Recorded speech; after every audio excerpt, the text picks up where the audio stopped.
ចាំបងជួយជូតទឹកភ្នែកអូនកុំត្រគេពេកណាថ្លាមថ្លៃបងទើសភ្នែកអូនដេកកាត់ទុកគេដាញ់ញ៉ែស្រីគិតមើលទៅថ្លៃអូនគ្មានន័យ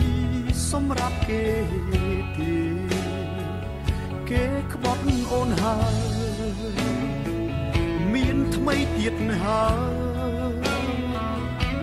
មិនដេចត្រានត្រើមិនព្រមមានអ្នកថ្មីដែរ